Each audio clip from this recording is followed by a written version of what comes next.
going to ask you that too. We can actually get into the next topic. What should Minnesota do moving forward? With me, I said, yeah. If you're not really going to tinker the lineup like that, players obviously have to get better. I know you were saying that. I forgot what player you were talking about, but I think Jaden McDaniels still has another level to reach from an offensive standpoint. Mm-hmm. So I think if he can continue to work on his game, maybe he can actually be a reliable third option.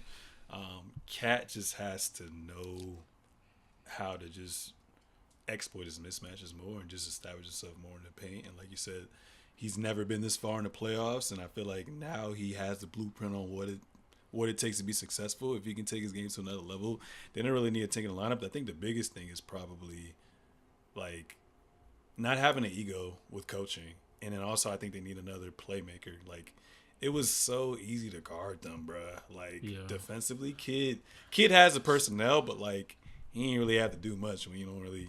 Especially, I mean, if Cat not gonna play well and not another creator, like so, I feel like it was just easy to basically just take the ball out of his hands and let other people try to go away from what they do. You know what I'm saying? And LeBron talked about that as well too in Mind the Game. He said the great playoff teams, obviously your stars come to show up, but everyone knows what they're gonna do, and they play to their strengths. Like you're not gonna come out and get out of character like Rudy Gobert.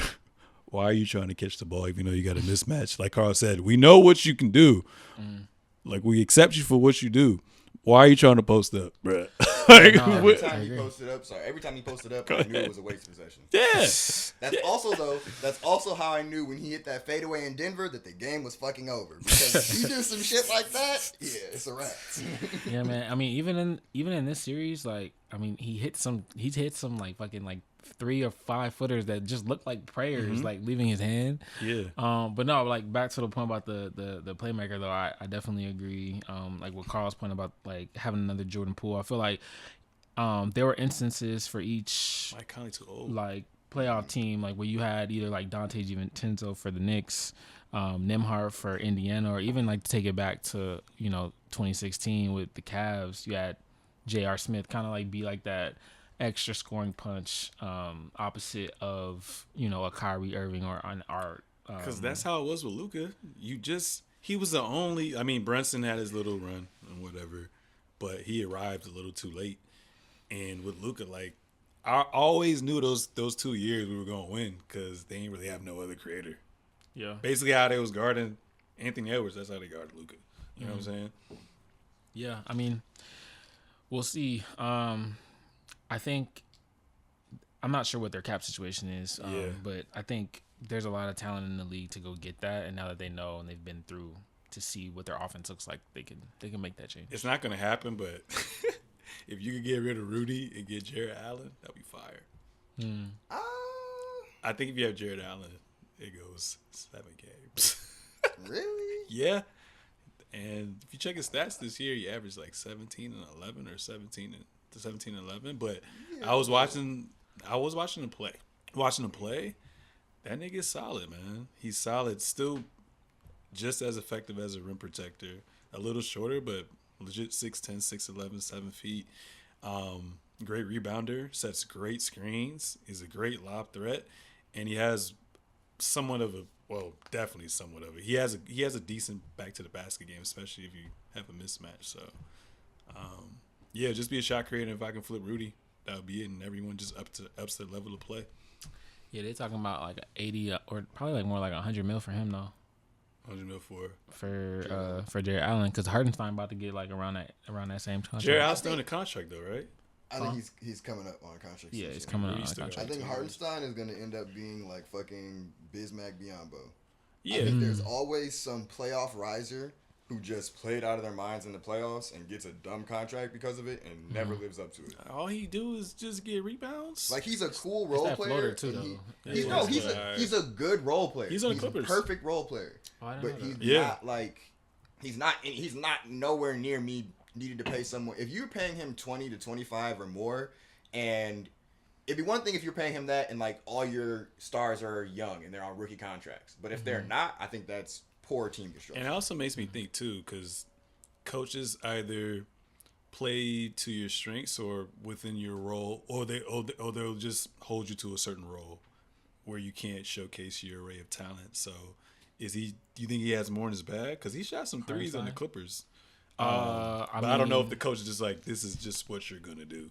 Yeah, I don't know. I mean, I don't think that he'll get the opportunity. I forgot who it was that did this. He would be decent in OKC. Somebody had did that, like where they were like, I'm leaving this team because I wanted to expand my offensive situation. It might have been Pascal Siakam or somebody from that Toronto. Yes, it was him. Denver. That's what it was actually. Yep. Yes, it was like they were hooping in the bubble, and then Jared. Like I thought it was perfect for him to just go back to Denver. He was like, "Nah, my agent said I want to just losing teams for the next couple and years. expand my offense." I was like, "Wow!" But no, to that point, who were we talking about just now? Hartenstein. Yeah. Do I think? No, because I think that they're still looking for that Paul George splash type offensive player. And I think that's where they want to get it from, like some sort of wing type of player. The Knicks. Yeah. Okay. Mm-hmm. And I mean, they don't look like they're trying to move Julius either.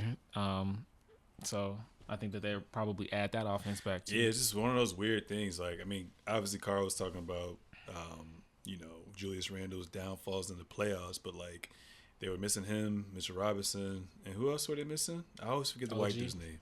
OG, and then who's that white shooter? Oh, you're talking about Boban or Bogdanovich. So it's one of those weird things where it's like everyone was hurt. So I wonder how good we can be. So you kind of have to run it back.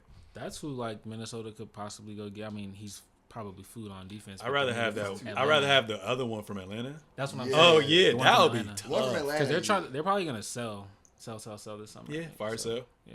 I still can't.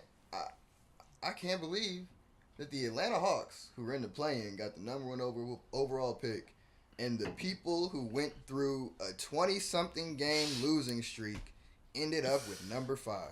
It's because it's all that hate. The hate inside Y'all kicked off the coach, right? No, Troy Weaver, our general manager. Oh, okay. But I don't.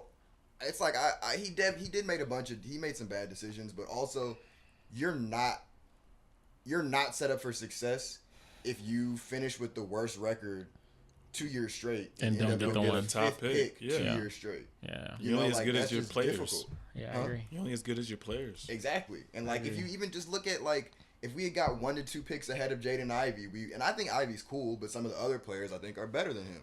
Same with like I think Thompson is going to be good, but some of the players that were picked ahead of him would have been, but yeah, whole other thing.